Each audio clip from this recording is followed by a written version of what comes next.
साथियों नमस्कार, मैं अवनीश सिंह टारगेट विथ अवनीश पर आप लोगों का फिर से बहुत बहुत स्वागत करते हैं। साथियों, पेट का एग्ज़ाम बहुत ही नज़दीक है और इसलिए हम थोड़ा तेज़ी से चलेंगे और थियरी बताते, थोड़ा सा थियरी भी बताएंगे, बाकी क्वेश्चन आंसर के फॉर्म में ही हम लेंगे। अभी हम अर्थव्यवस्था ही आज चलाएंगे, क्वेश्चन आंसर भी करेंगे और अर्थव्यवस्था को थोड़ा सा हम थियरी भी लेंगे। तो अर्थव्यवस्था में हम थोड़ा सा थियरी जो लेने वाले हैं वो आज कुछ ऐसे क्वेश्चन हैं जिनको जानना जरूरी है। तो जैसे राष्ट्रीय आय है, प्रति व्यक्ति आय है, इन सब का थोड़ा सा जानने वाले हैं और भारतीय अर्थव्यवस्था का थोड़ा पहले जाना चाहेंगे हम कि जब आधुनिक भारत से थोड़ा पहले, मेडुअल मध्यकालीन इतिहास या उससे थोड़ा पहले हम जानते हैं कि हमारी अर्थव्यवस्था पहले बहुत ही सुदृढ़ और बहुत अच्छी अर्थव्यवस्था थी, जो कि ग्रामीण अर्थव्यवस्था थी, लेकिन साथ ही साथ उद्योग और व्यापार भी बहुत अच्छे होते थे। 18वीं शताब्दी से पहले, यानी कि अंग्रेजों के आने से पहले, भारत की अर्थव्यवस्था दुनिया की सबसे अच्छी अर्थव्यवस्थाओं में से एक थी, जिसमें भारत के व्यापार बहुत अच्छा होता था, निर्यात बहुत अच्छा होता था, जिस निर्यात में नील है, मसाला है और कपड़े भी हैं कुछ उसमें, और कच्चे माल जो भारत में हैं, इन सब का निर्यात बहुत अच्छे ढंग से होता था। बाद में जब इंग्लैंड में औद्योगिकरण हुआ और भारत में वो अंग्रेज आ चुके थे, तो उसके बाद औद्योगिकरण के बाद हुआ क्या कि वहाँ पे मशीनीकरण का युग हो गया और मशीनीकरण के बाद यहाँ पे अंग्रेज सत्ता स्थापित कर लिए थे और सत्ता स्थापित करने में उन्होंने क्या किया, कच्चा माल यहाँ से उठाते थे और इंग्लैंड में जाके उसको बना के, उस माल को, कच्चे माल का प्रयोग करके और भारतीय बाजार को ही जो है अपना वो केंद्र बनाते थे कि जिससे अपने सामान को बेच सकें। ऐसी स्थिति में भारत की अर्थव्यवस्था गिरती गई और भारत के जो पहले उद्योग थे, हथकरघा उद्योग थे या अन्य जैसे उद्योग थे, ग्रामीण उद्योग जिस तरीके से थे, उनका विनाश होता गया और औद्योगिकीकरण भारत में होता चला गया। और इससे क्या हुआ कि भारतीय लोग बेरोजगार और बेरोजगार के साथ साथ गरीबी भी आने लगी। तो उसके बाद 19वीं शताब्दी के बाद हम देखते हैं कि भारत की अर्थव्यवस्था पूर्णतः ग्रामीण अर्थव्यवस्था, 90% आबादी जो कि ग्राम में ही रहती थी और ग्रामीण अर्थव्यवस्था ही थी। और बाद में धीरे धीरे ये, और इसको सबसे पहले इस अर्थव्यवस्था को दादा भाई नौरोजी प्रति व्यक्ति आय और अनिष्टों का अनिष्ट कहने में उन्होंने कहा। और दूसरी बात, एक जॉन सैमुअल थे, उन्होंने ये चीज़ कही कि भारत की गंगा में जो स्पंज लगाएं अगर हम, तो यहाँ मतलब भारत की समृद्धि को, वो एक स्पंज को गंगा की नदी के पानी से तुलना किया और टेम्स नदी, जो लंदन में टेम्स नदी है, वहाँ पे जाके निचोड़ देना, यानी कि यहाँ की समृद्धि को उठाना और वहाँ जाके निचोड़ देना, जिससे कि यहाँ की समृद्धि उठ के इंग्लैंड में चली जाए। तो इस तरह हम देखते हैं कि जो अर्थव्यवस्था थी उसका कैसे धीरे धीरे हरासमेंट हुआ। हालांकि हरासमेंट के चरण हैं, प्रथम चरण, द्वितीय चरण और तृतीय चरण। कैसे वाणिज्यिक, फिर वाणिज्यिक के बाद कैसे जो है वो वित्तीय बाजारवाद, और वित्तीय बाजार जैसे कि यहाँ के लोग में इतनी गरीबी आ गई कि वो गरीबी को यहाँ पे वित्त लाके देने लगे और वित्त पे ऋण लेने लगे। इस तरह गरीब और गरीब होता चला गया और इसको कहते हैं गरीबी का दुष्चक्र। तो ये नरकसे ने दिया था। तो अभी हम थोड़ा सा नोट डाउन कर लेते हैं, जब बहुत ही इंपॉर्टेंट है उसको नोट डाउन करते हैं, प्रश्न आंसर के रूप में भी करेंगे और उसको नोट डाउन करेंगे। तो ये हम आगे करते हैं।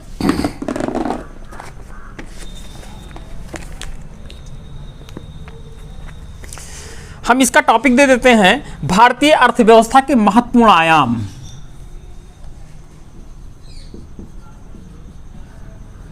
भारतीय अर्थव्यवस्था के महत्वपूर्ण आयाम।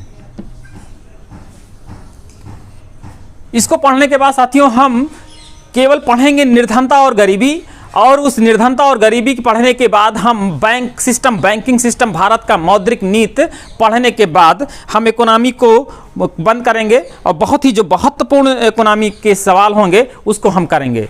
तो मित्रों आज करते हैं सबसे पहला हम जो प्रश्न करते हैं वह लिख लेते हैं, भारत में प्रति व्यक्ति आय का अनुमान सबसे पहले किसने और कितना लगाया था?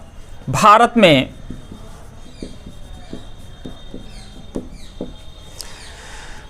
प्रति व्यक्ति आय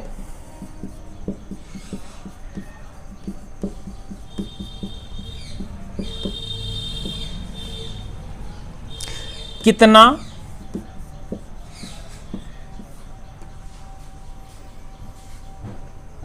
अनुमान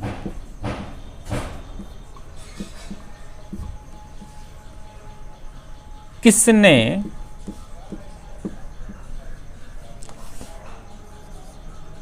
और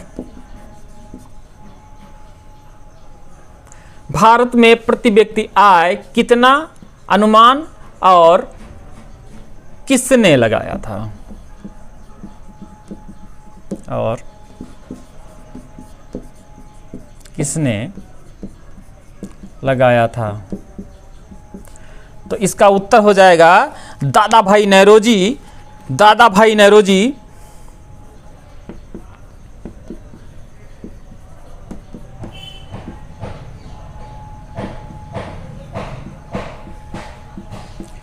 एवं 20 रुपया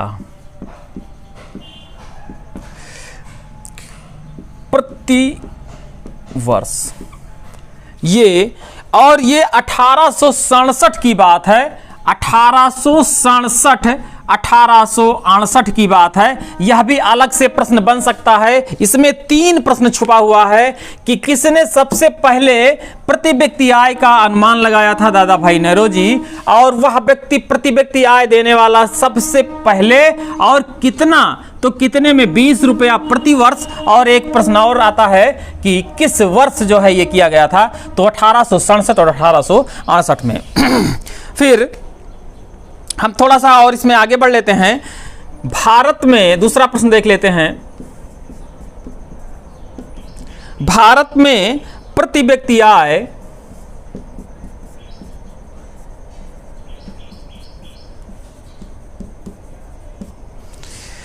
का कितना अनुमान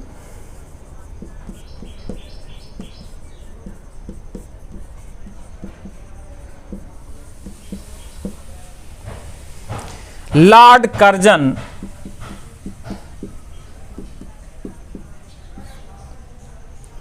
ने किया था।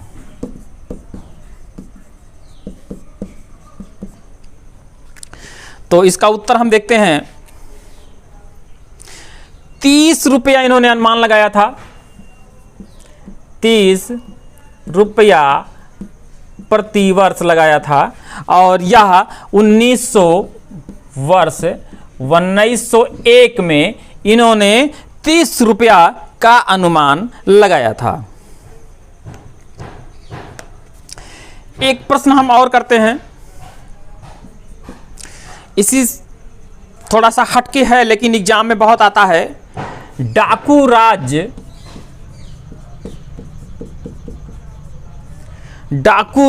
की उपमा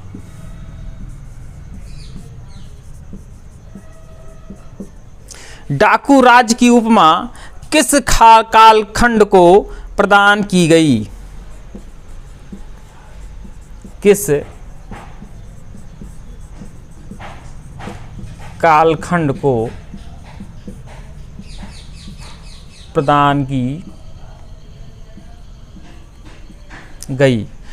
तो इसका उत्तर होगा 1765 से 1772। 1765 से 1772। और ये बंगाल में, और यह बंगाल में लागू था। थोड़ा सा इसमें हम बता दें कि जो राजस्व व्यवस्था थी, वो राजस्व व्यवस्था पूरे भारत में 3 तरह से लागू हुई थी। एक अस्थाई बंदोबस्त, एक महालवाड़ी प्रथा, और तीसरा रैयतवाड़ी प्रथा। जो अस्थाई बंदोबस्त था कॉर्नवालिस द्वारा लगाया गया था, वह अस्थाई बंदोबस्त में ये था, जमींदारों के साथ एक कॉन्ट्रैक्ट था कि 1/11वां हिस्सा जमींदार, बाकी जो 10/11 हिस्सा वह राज्य यानी बंगाल के गवर्नर के पास आ जाता था। ये इस तरह बंगाल की व्यवस्था थी। तो बंगाल, उड़ीसा, बिहार और इस तरीके से पूर्वी क्षेत्रों में हम इस तरह का जो है व्यवस्था देखते हैं। उसके बाद मध्य भारत में महाल वाली व्यवस्था थी, जिसमें कई ग्राम महाल, कई ग्राम मिल के राजस्व देते थे। और जो दक्षिण में सबसे जो है व्यापक व्यवस्था थी, जो बहुत बड़े क्षेत्रों में थी, साउथ मध्य प्रदेश से लेके पूरा साउथ में, वह रैयत वाली व्यवस्था थी। रैयत वाली व्यवस्था में डायरेक्ट सीधा रैयत से लिया जाता था। और रैयत का मतलब सीधे किसान के साथ से, यानी कोई कॉन्ट्रैक्टर बीच में नहीं होता था, कोई जमींदार बीच में नहीं होता था, सीधे किसान से कर लिया जाता था। यह 3 प्रणाली थी। तो जो 65 से 72 में बंगाल की बात आती है, तो यहाँ पे इससे ये यहाँ पे इतना कर लिया जाता था। और इस दरमियान एक चीज और बहुत हुआ। 1764 में जब बंगाल में बक्सर का युद्ध के बाद अंग्रेजों का शासन स्थापित हो जाता है, तो वह टैक्सेशन कर इतना ज़्यादा लगा देते हैं, तो वहाँ पे बहुत ज़्यादा जो है अफरा तफरी का माहौल होता है और गरीबी बहुत ज़्यादा हो जाती है। और दूसरे प्रशासनिक शिथिलता के नाते व्यापार भी खत्म हो जाता है बंगाल में। बंगाल में जूट का व्यापार और भी अन्य व्यापार बहुत ही फेमस था। तो इस तरह व्यापार भी बंद हो जाता है और प्रशासनिक शिथिलता के कारण जो है अंग्रेज सारे व्यापार को हथिया लेते हैं। तो वहाँ की रैयत बहुत परेशान हो जाती है, प्रजा बहुत परेशान हो जाती है। और इस काल के बीच में एक अकाल भी आता है। तो यहाँ पे डाकू राज की उपमा दी गई थी। डाकू राज यानी कि अंग्रेजों को कहा गया है, वो पूरा बंगाल ही डाकू राज घोषित कर दिया गया। और डाकू कौन था? वो जो अंग्रेज थे। तो इस तरह हम अब आगे का प्रश्न लिखते हैं।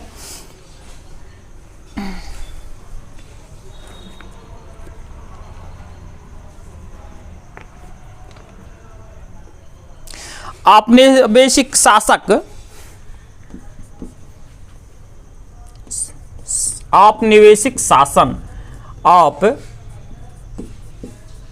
औपनिवेशिक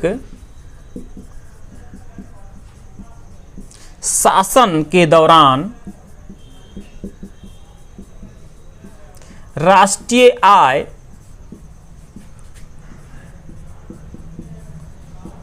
का आकलन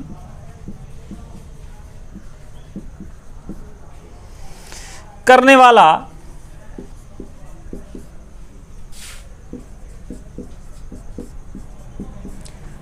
प्रथम भारतीय कौन था? तो इसका उत्तर होगा दादा भाई नौरोजी। इन्होंने अपनी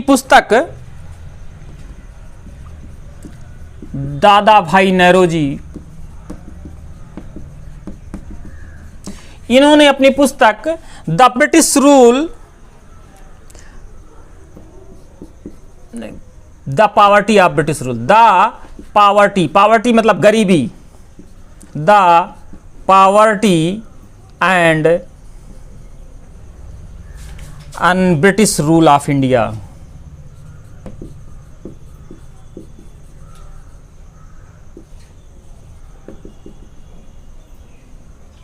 पुस्तक का नाम था the poverty and un British rule of India. इस पुस्तक में दादा भाई नौरोजी ने सबसे पहले राष्ट्रीय आय का और प्रति व्यक्ति आय का अनुमान कितना था और किसने दोनों दादा भाई नौरोजी थे।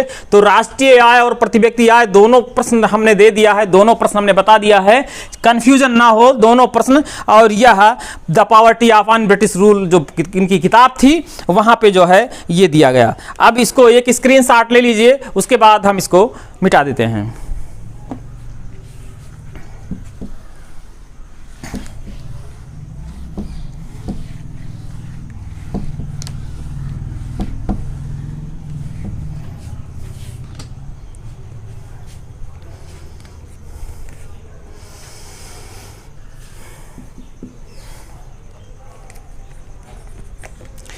दादा भाई नौरोजी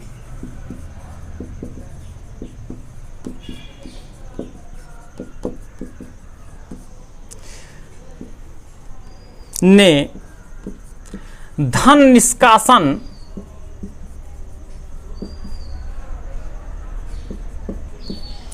को कौन सी संज्ञा प्रदान की?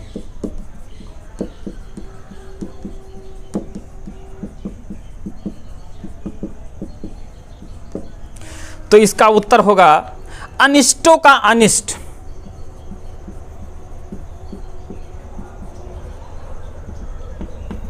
अनिष्टों का अनिष्ट यानी evil of all evils, evil of all evils.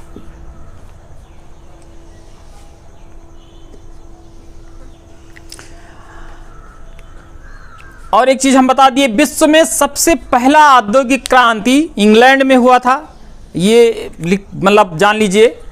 उसके बाद अगले प्रश्न की तरफ हम बढ़ते हैं।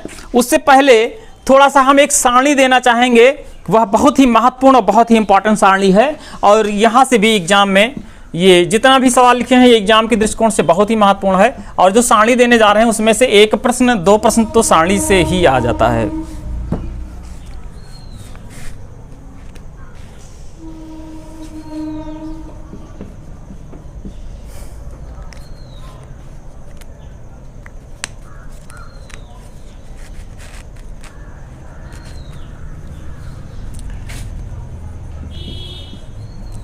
भारत में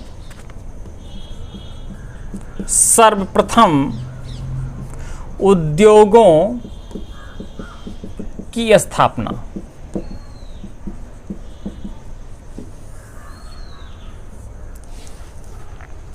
यहां पर हम उद्योग लिख लेंगे, यहां पर हम स्थापना वर्ष लिख लेंगे, और यहां पर हम स्थान लिख लेंगे। इस तरह सारणी बनाएंगे हम। सबसे पहले सूती वस्त्र हम लिखेंगे, सबसे पहले सूती वस्त्र। यह 1818 में फोर्ट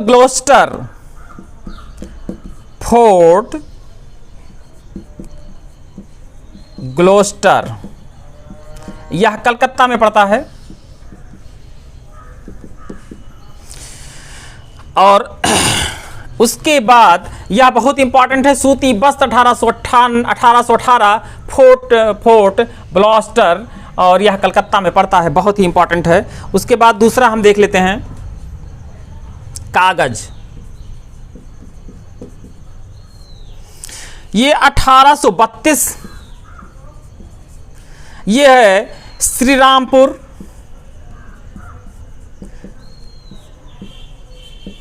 ये पश्चिम बंगाल में पड़ता है। ये श्रीराम, अगर इस तरह भी श्रीराम लिखा रहेगा तो भी चल जाएगा, लेकिन इसको इस तरह श्रीरामपुर ही लिखा जाता है, इस तरह। ये पश्चिम बंगाल में है। फिर तीसरा चीनी उद्योग 1840, ये बेतिया बिहार में पड़ता है, बहुत ही इंपॉर्टेंट है ये। बेतिया बिहार में है। उसके बाद जूट उद्योग, जूट लिख लेते हैं हम 1855, और ये रिंससा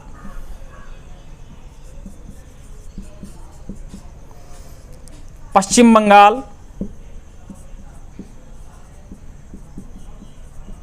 रिंसरा पश्चिम बंगाल। फिर जूट उद्योग के बाद हम लोहा इस्पात देखते हैं, ये भी बहुत इंपॉर्टेंट है, लोहा इस्पात। 1870 में कुल्टी पश्चिम बंगाल में पड़ता है, ये कुल्टी पश्चिम बंगाल। इस तरह हम देखते हैं सारा ज़्यादातर उद्योग पश्चिम बंगाल में हम देखते हैं, वहीं पे सबसे पहले अंग्रेज आए। फिर हम देखते हैं ऊनी वस्त्र,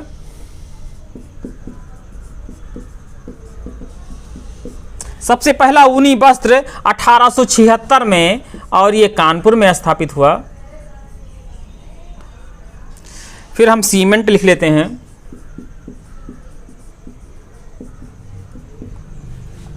ये 1904 में चेन्नई में सबसे पहला उद्योग लगा।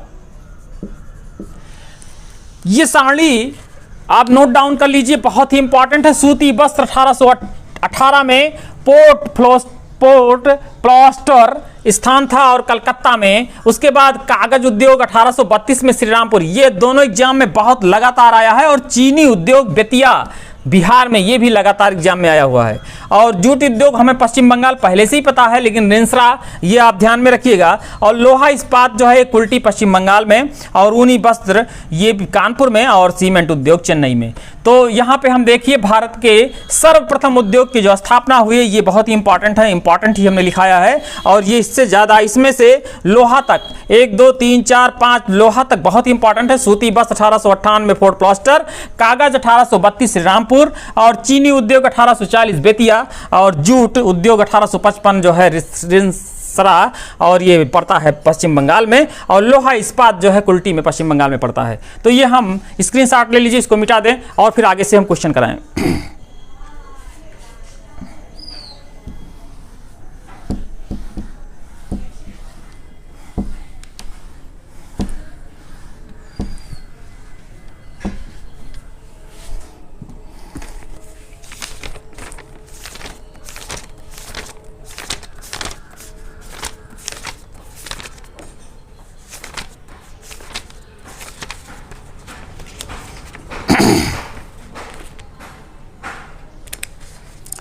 सबसे पहला सवाल है, भारत में राष्ट्रीय आय का प्राक्कलन किया जाता है। भारत में मतलब सबसे राष्ट्रीय आय का प्राक्कलन कौन करता है? इसमें 4 विकल्प है: योजना आयोग, केंद्रीय सांख्यिकी संगठन, और भारतीय संघीय संस्थान, और राष्ट्रीय प्रतिदर्श सर्वेक्षण संगठन। लेकिन केंद्रीय सांख्यिकी संगठन CSO जो है वो ही जो है हमारे राष्ट्रीय आय का वो करता है, प्राक्कलन करता है। तो हम प्रश्न इसको लिख लेते हैं, भारत में राष्ट्रीय आय का प्राक्कलन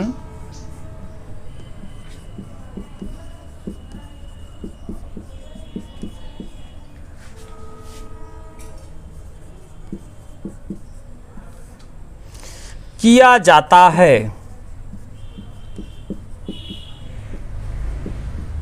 तो उत्तर में केंद्रीय सांख्यिकी संगठन, इसका उत्तर होगा केंद्रीय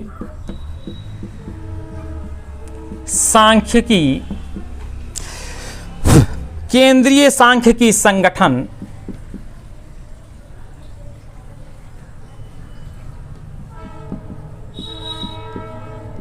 द्वारा, ये इसका उत्तर हुआ। फिर दूसरा प्रश्न हम लिखते हैं, बहुत ही इंपॉर्टेंट है। मानवीय गरीबी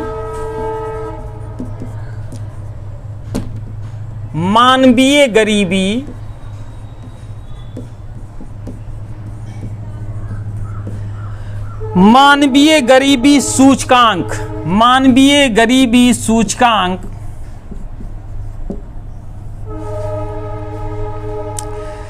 किस वर्ष में विकसित किया गया? किस वर्ष में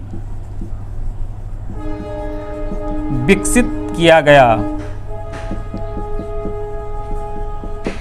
तो इसका उत्तर 1997 में सबसे पहली बार उत्तर लिख लेते हैं। इसमें कई विकल्प दिया हुआ है, 91, 95, 97, 2001, लेकिन 1997 में सबसे पहले मानवीय के गरीबी सूचकांक लिया गया। तो उत्तर में हम लिखेंगे 1997।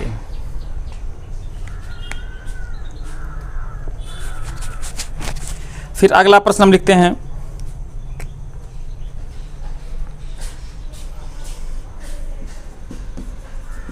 अगला प्रश्न ये कॉन्सेप्ट पर आधारित है।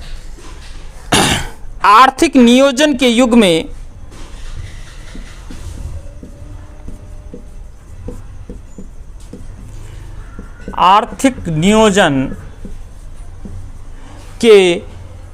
के आरंभ में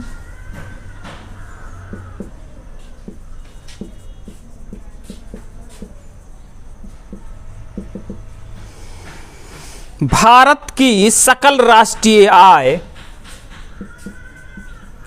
भारत की सकल राष्ट्रीय आय में कृषि का हिस्सा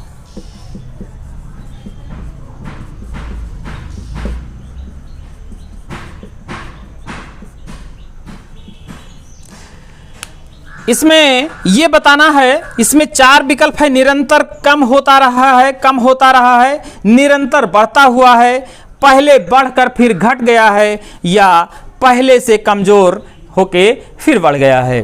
पहले कमजोर और फिर बढ़ गया है। तो इसमें हम थोड़ा कॉन्सेप्ट की बात कर लें, फिर इसका उत्तर हम लिखते हैं। हमने जैसा कि बताया था, सबसे प्राथमिक सेक्टर जो है कृषि है, और द्वितीयक सेक्टर हमारा जो है, द्वितीयक सेक्टर हमारा उद्योग है, और जो तृतीयक सेक्टर है वो हमारा सेवाएं हैं।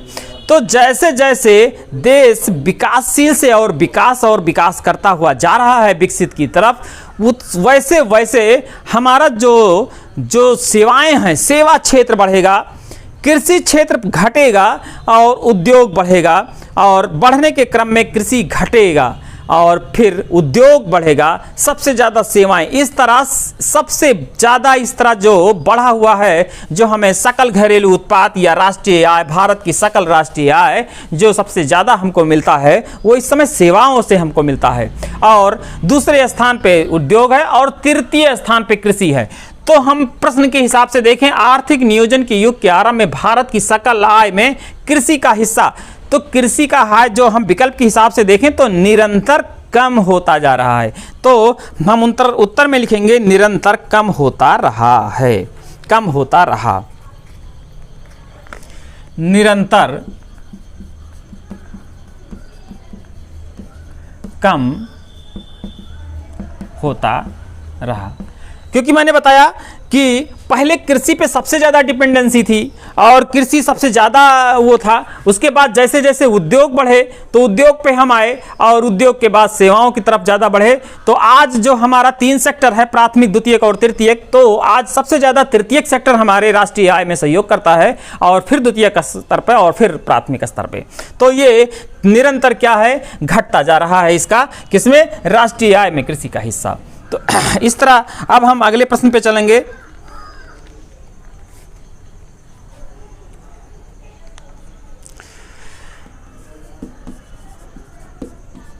निम्न में से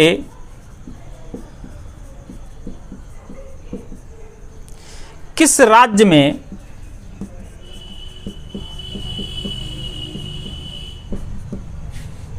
औसत प्रति व्यक्ति, किस राज्य में औसत प्रति व्यक्ति आय सर्वाधिक है?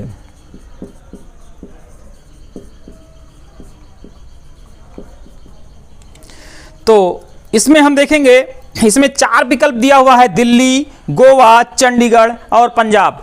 तो औसत प्रति व्यक्ति सबसे ज्यादा दिल्ली में है, सबसे ज्यादा। उत्तर इसका हम लिख लेंगे दिल्ली।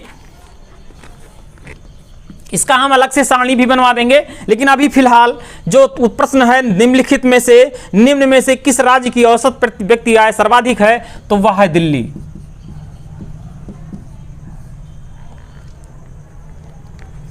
उसके बाद अगले प्रश्न की तरफ हम चलेंगे। इसको साथियों स्क्रीनशॉट ले लीजिए, फिर हम ऊपर से अगला प्रश्न लिखते हैं।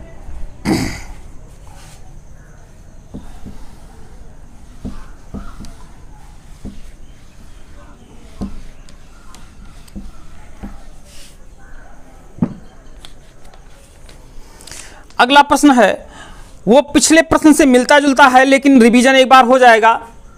प्रश्न है, भारत में राष्ट्रीय आय,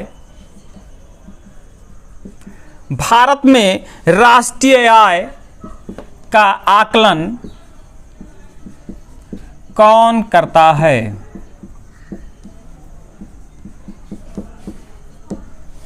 तो हम बता चुके हैं केंद्रीय सांख्यिकी संगठन, इसका उत्तर हो जाएगा केंद्रीय सांख्यिकी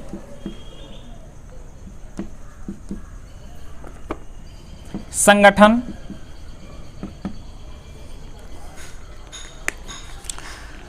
उसके बाद बहुत ही इंपॉर्टेंट प्रश्न है, भारत में हिंदू समृद्धि दर, बहुत ही इंपॉर्टेंट है। भारत में हिंदू समृद्धि दर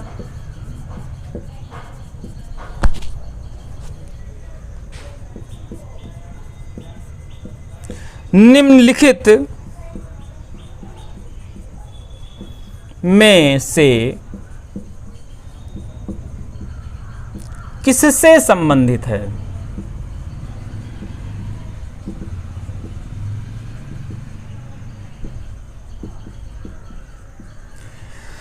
तो इसका उत्तर, इसमें 4 विकल्प दिया हुआ है, जन्म दर, जनसंख्या, प्रति व्यक्ति आय और राष्ट्रीय आय। तो जो हिंदू समृद्धि दर है यह राष्ट्रीय आय से संबंधित है। उत्तर है राष्ट्रीय आय।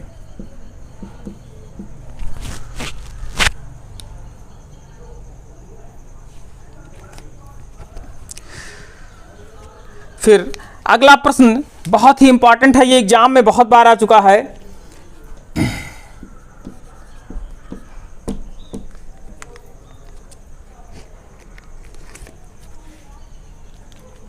निम्नलिखित में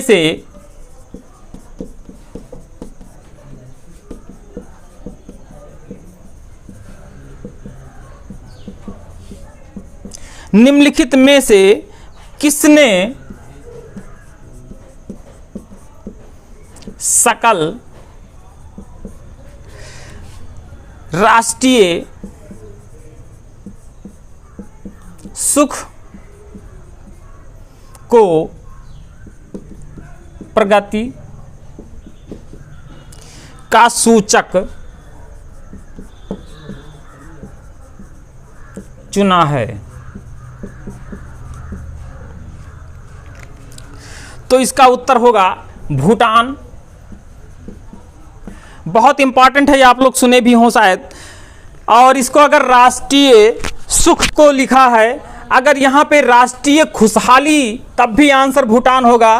प्रश्न में कहीं कहीं आया हुआ है किसने सकल राष्ट्रीय खुशहाली को प्रगति का जो है प्रगति का सूचक माना है, तो उसका आंसर भी भूटान हो जाएगा। फिर एक चीज हम समझ लेते हैं,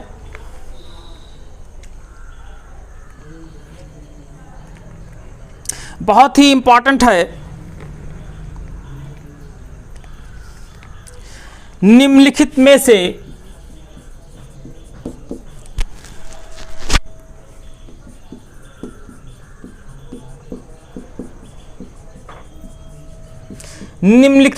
से किसने मानव विकास सूचकांक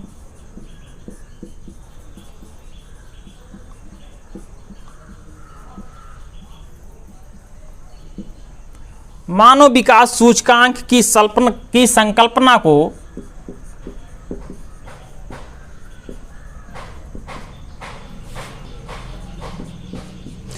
मानव विकास की संकल्पना को विकसित किया?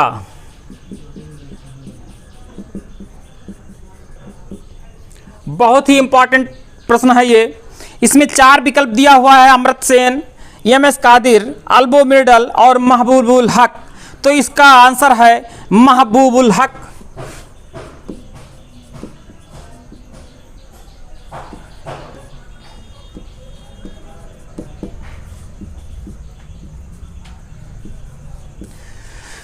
महबूबुल हक ये बांग्लादेश के थे और इन्होंने ही मानव विकास सूचकांक डेवलप किया, जो कि आज मानव विकास सूचकांक बहुत तेजी से जो है, इसका जो है सूचकांक मानव विकास बहुत ही महत्वपूर्ण हमारे जीवन में हो रहा है।